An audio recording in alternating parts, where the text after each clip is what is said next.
Hey there, what's going on? I've got just a little more info on Unit 2 that I think you'll find helpful. So, are you ready? Well, let's do this thing. Okay, so we've seen in Unit 1 that be is not just this annoying thing that we look at in the classroom, but that it's the most used verb in English. And even more, it's an important and integral part of how we understand each other. Well, we've got another little guy that plays an enormous role in how we communicate. Do. Wait, shouldn't that be pronounced do? It's D-O. Well, sometimes it is. Think donut or adobe or Lando, any Lando, old version or new version. There's the singing do with the do, re, mi, something else. So yeah, sometimes D-O is in fact pronounced do. But remember that our vowels in English are a little more free and casual than our vocales in Spanish. So that's one thing that makes English more difficult than Spanish. The English vowel is often not a clear indicator of how the word is pronounced. In Spanish, of course, it is a clear indicator. But the little guy that we're looking at today is pronounced do, spelled D-O. Now, there are a couple of reasons why we use do so much in English. The first reason is very easy to understand. Do means hacer in Spanish. And if you think about hacer, virtually any verb is something that a person or a thing can do or hacer. Walk is something that I can do. Sleep is something that I can do sometimes. Study is something that I can do, aunque no lo quiero. So each day of our lives is full of a long list of things that we do. So that's one reason we use the verb do a lot. But wait! There's more! Hang on to your seat, baby, because this one's a screamer! Look at this sentence. Do you see anything strange there? I do. Why, in a sentence with just 4 little words, are 2 of those words do? Surely that's a mistake, right? I mean, what does that even mean? ¿Qué hacer haces? ¿Qué hacer haces? Sure, that makes a lot of sense. Well, here's the deal. It's not a mistake. This do is the one that means hacer. But this other do does not mean hacer. One very important thing to know about do is that it has 2 purposes. One of them we just saw as a verb that means hacer. But we also use do as an auxiliary. Well, what on earth is an auxiliary? It sounds like some sort of illness. Well, let's start with the easiest explanation first. Think of the word auxiliar in Spanish. It means a person or a thing that helps someone. Now, in language, the term auxiliary refers to a word that helps express a verb. Now, remember in the last video how we use conjugations to help express a verb in a more specific context? Well, many conjugations use an auxiliary with a particular verb form in order to specify that context. Now, these are examples of what that looks like. And if you look at this chart, again, the one that's in the back of your book, you can see that some conjugations do not use an auxiliary in their structure, but most do, as you can see here.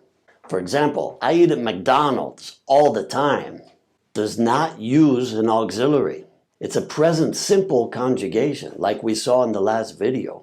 Y comunica que tengo un hábito de comer en McDonald's.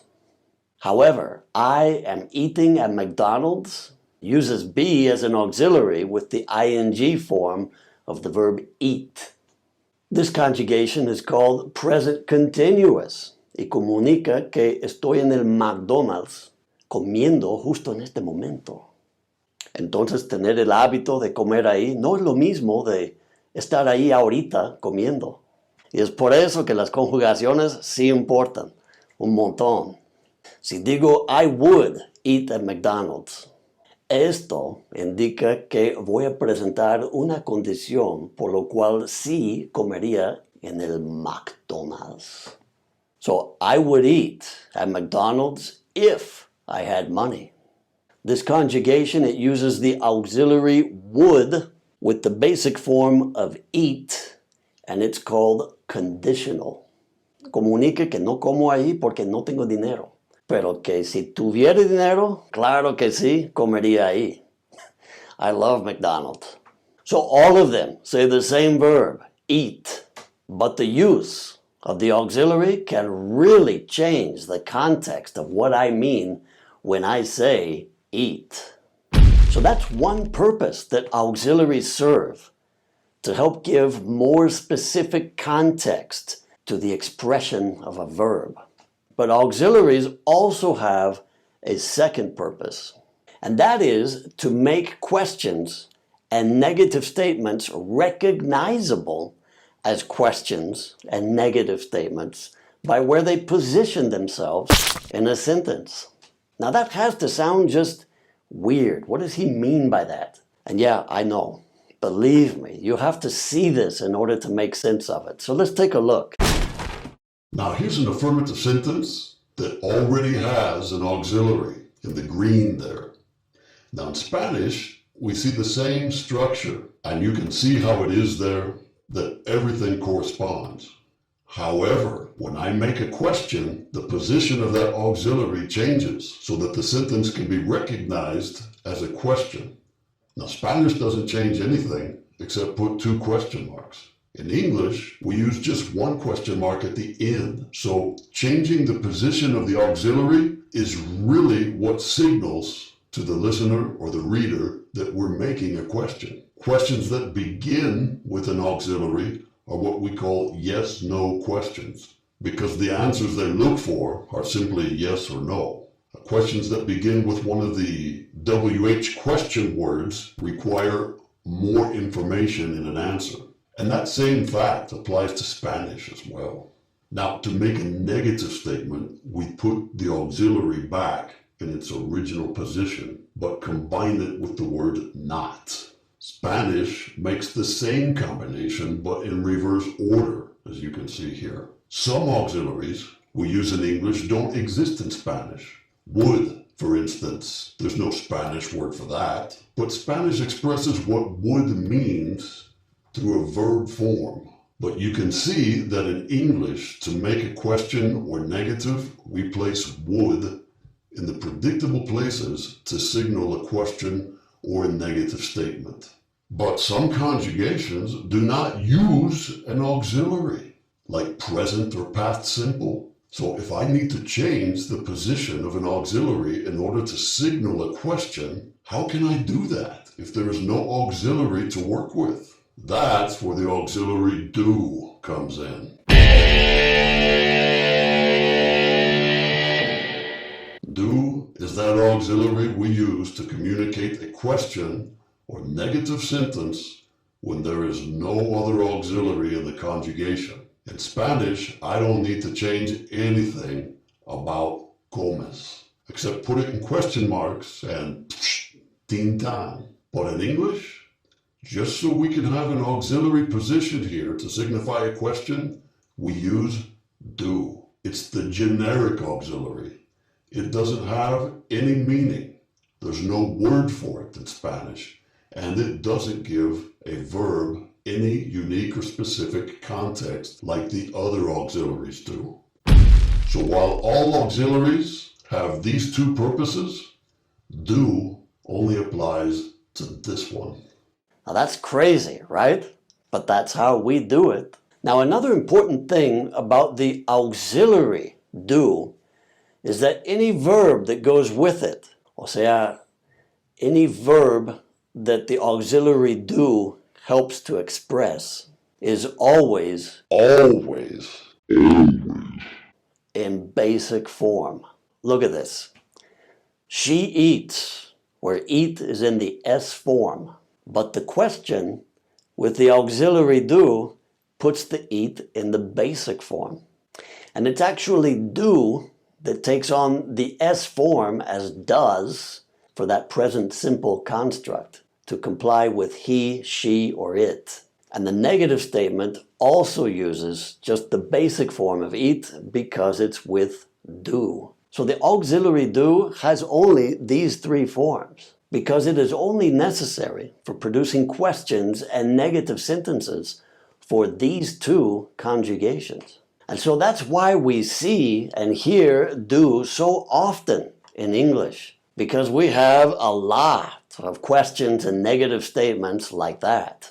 And it's also how we have these strange looking questions like, what do you do? Or he does not do any work. But don't just take my word for it. Let's look at how some of these sound in the real world when people use it. Hey, I don't remember. Do you play an instrument? Who do you play for? Goodness, does she know that? How long does she have? No long. And he does not share power. Understand, he does not have to stand at the door. Now, do they really believe that he's... They know who I am. What do you think? What do you think? Sir, how does it work now? How does it work? It doesn't really matter. That doesn't count. Well, it doesn't really matter, does it, if I'm getting out? It doesn't really matter. So what do we do now? Okay. Argyle, what do we do now? What do we do now? But I want you to understand, we don't do anything illegal. What do I think we should do? What do I think about what? What do I think? So what do you think? Does that help make more sense for this little guy? I hope it does. Of course, you need to practice using it. You don't make simple sentences on your own that require do and practice saying them. Now, knowing how, where, and why to use do is very helpful and useful for practicing what you want to say with confidence. So until next time, have a good one.